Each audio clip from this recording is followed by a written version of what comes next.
মিথ্যাচার করে জাতিকে বিভ্রান্ত করাই যেন জুমন দাসের মতো ইসকনের এজেন্টদের লক্ষ্য। মানুষ জুমন দাস নামক আইডিতে একটি পোস্ট করা হয়।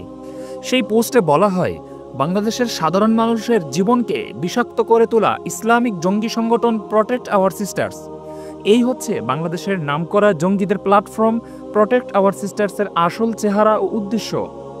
এরা এভাবেই দিনের পর দিন বাংলাদেশের হিন্দু মেয়েদের টার্গেট করে ভয়ভীতি দেখিয়ে ধর্মান্তরিত করছে এবং নির্দোষ হিন্দু ছেলেদের মিথ্যা ভাগোয়া লাপট্রেপ নামক ষড়যন্ত্রে ফাঁসিয়ে ক্ষতি করছে ও মব তৈরি করছে।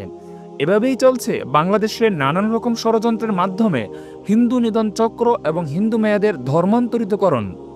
সেই পোস্টের সাথে বেশ কিছু ছবি দেওয়া হয়েছে, যে ছবি এবং পোস্ট দেখে নানান প্রশ্ন উত্থাপিত হচ্ছে।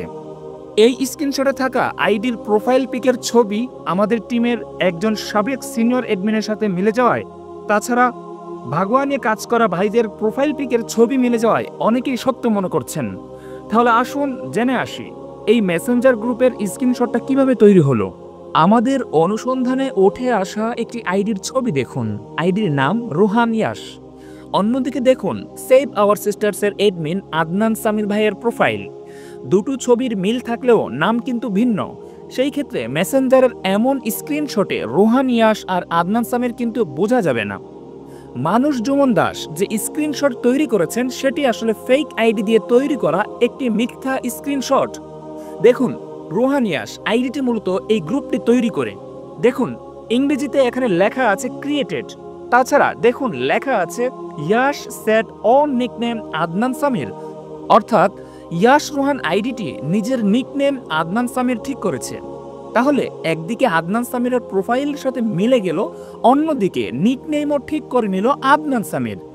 অন্যদিকে এই ছবিতে স্পষ্ট দেখা যাচ্ছে Adnan Samir set the nickname for Mamun Hossain to Ahsan bin Muaz, অর্থাৎ সর্বপ্রথম এই গ্রুপটি খোলেন ইয়াস আইডিটি, তারপর সে নিজে তার নিকনেম সেট করে আদনান সামির।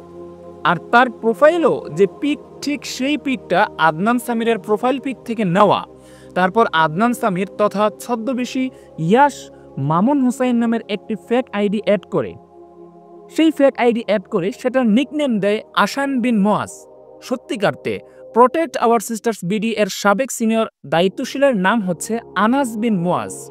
অন্যদিকে মিথ্যা স্ক্রিনশট বানাতে গিয়েও তারা নামটাও সঠিক করে লিখতে পারল না। আনাস বিন মুয়াজ এর জায়গায় তারা লেখলো আসান বিন মুয়াজ, যাতে প্রমাণিত হয় এটা মিথ্যা, তাছাড়া কিছুই নয়। ছবিতে স্পষ্ট দেখা যাচ্ছে Adnan Samir set the nickname for সজীবশীল টু হাসান খান, অর্থাৎ ছদ্মবেশী সেই আদনান সামির আবার একজনকে অ্যাড করেছে যার আইডির নাম সজীবশীল, তার নিকনেম দেওয়া হয়েছে হাসান খান।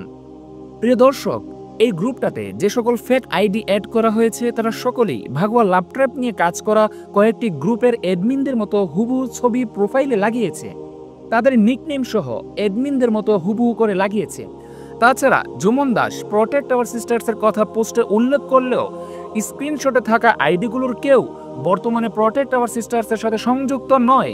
তাই এই পোস্ট মিথ্যা ও বিভ্রান্তিকর। যেখানে এই মেসেঞ্জার গ্রুপ একটি মিথ্যা তথা ফেক আইডির ভান্ডার, সেখানে এই চ্যাটগুলো নিয়ে কথা বলা বোকামি ছাড়া কিছুই না। তাই বোকার স্বর্গে বসবাস না করে দুনিয়াতেই থাকার অনুরোধ রইল। তাছাড়া প্রটেক্ট আওয়ার সিস্টার্সের সাথে সেভ আওয়ার সিস্টার্সের কোনো সম্পর্ক না থাকলেও আদর্শগত কোনো বিরোধ নেই। সচেতন মহল দাবি করছেন ভাগোয়া লাপট্রেপ নিয়ে কাজ করা দুটি সংগঠনকে প্রশ্নবিদ্ধ করাই যেন এই মিথ্যা পোস্টের উদ্দেশ্য।